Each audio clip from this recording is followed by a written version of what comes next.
Hello everyone. Next question हम discuss करने वाले हैं 111। What is the normality of 1 molarity solution of H3PO4। देखो, इसका नॉर्मेलिटी निकालने का एक फॉर्मूला होता है। नॉर्मेलिटी, अगर आपको मोलरिटी दी हुई है और नॉर्मेलिटी पूछा हुआ है तो देखो नॉर्मेलिटी क्या होती है कि आप normality equals to n factor गुणा मोलरिटी। ठीक है, तो हमें अगर एन फैक्टर पता होगा तो हम यहाँ पे नॉर्मेलिटी निकाल लेंगे मोलरिटी की फॉर्म में। ठीक है ना। तो यहाँ पे दिया हुआ है H3PO4। H3PO4 क्या होता है? Phosphoric acid. इसमें यहाँ पे क्या होता है, 3 OH ग्रुप लगे हुए होते हैं। तो ये क्या होता है, एक ट्राई बेसिक होता है, ट्राई बेसिक आयन होता है, ट्राई बेसिक। तो इसका जो एन फैक्टर हो जाएगा वो क्या हो जाएगा, 3। तो यहाँ पे एन फैक्टर 3 और मोलरिटी दी हुई है 1, तो इसका आंसर आ जाएगा 3m। Normality equals to 3n। Sorry, normality की फॉर्म में निकालनी है तो क्या हो जाएगा, इसकी नॉर्मेलिटी क्या हो जाएगी, नॉर्मेलिटी की फॉर्म में निकालें तो नॉर्मेलिटी हो जाएगी 3n। तो इसका आंसर आ जाएगा answer D. Question number 112। 1 mole of CH4 contain. देखो CH4 में क्या है, फर्स्ट ऑप्शन में देखो क्या दिया हुआ है, 6.02 गुना 10⁻23 एटम ऑफ हाइड्रोजन। यहाँ पे एक एटम्स का जो 1 मोल ऑफ एटम होता है उसकी वैल्यू होती है 6.02 गुना 10⁻³ ऑफ एटम। लेकिन यहाँ पे क्या हो जाएगा, हाइड्रोजन के कितने मोल हैं, 4 मोल दिए हुए हैं। तो यहाँ पे क्या होना था, यहाँ पे 4 से मल्टीप्लाई होना था इसको, तो 4 गुणा 6.022 गुना 10⁻23 होना चाहिए था, जो कि नहीं है। नेक्स्ट है आपका option number B, 4 gram atom of hydrogen. यहाँ पे क्या है कि 12 ग्राम ऑफ कार्बन है और 4 ग्राम ऑफ हाइड्रोजन है, तो ये ऑप्शन कुछ ठीक लग रहा है। नेक्स्ट क्वेश्चन एक बार चेक कर लेते हैं। 1.81 गुना 10⁻23 मोलिक्यूल्स ऑफ CH4।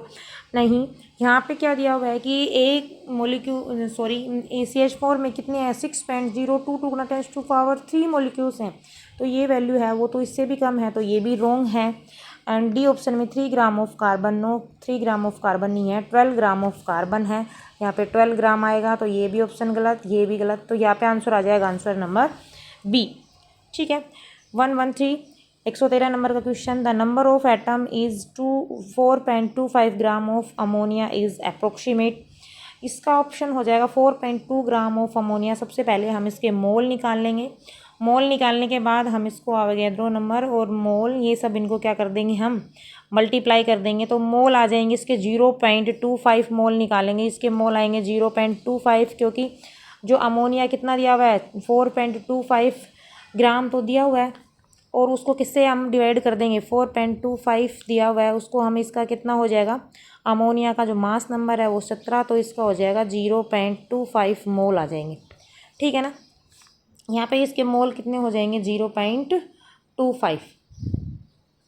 आप क्या करेंगे, टोटल नंबर ऑफ एटम निकाल लेंगे हम यहाँ से। टोटल नंबर ऑफ एटम निकालने के लिए क्या करेंगे, मोल्स को किससे मल्टीप्लाई कर देंगे, एटम पर मोलिक्यूल्स और यहाँ पे एवोगाड्रो नंबर से। तो टोटल आपने क्या आ जाएंगे, मोल आ जाएंगे। तो मोल को किससे मल्टीप्लाई करें, मोल कितने आए 0.25, उसको किससे मल्टीप्लाई करें, एटम पर मोलिक्यूल्स। तो पर मोलिक्यूल्स के पास कितने एटम है, तो अमोनिया के पास कितने हैं, एक नाइट्रोजन और 3 नाइट्रोजन, 4 हो गए। इसको किससे मल्टीप्लाई कर देंगे, 6.02 गुणा 10⁻23। तो इसका जो आंसर आ जाएगा वो आ जाएगा यहाँ पे लगभग 6 गुणा 10⁻23। तो इसका ऑप्शन हो जाएगा ऑप्शन नंबर डी, आंसर 6 गुणा 10⁻23। ठीक है। नेक्स्ट क्वेश्चन है, the frequency of the radiation having wave number 10 minute inverse दिया हुआ है वेव नंबर। तो इसका फॉर्मूला होता है, यहाँ पे फ्रीक्वेंसी निकालनी है। फ्रीक्वेंसी निकालनी है और हमें क्या दिया हुआ है, वेव नंबर लैम्डा दिया हुआ है। तो यहाँ पे फॉर्मूला हो जाएगा frequency nu c upon lambda. C upon lambda हो जाएगा फ्रीक्वेंसी का जो फॉर्मूला होता है, nu equals to c upon lambda. यहाँ पे मैं एक बार सॉल्यूशन करके दिखा देती हूँ आपको। फ्रीक्वेंसी न्यू हो जाएगा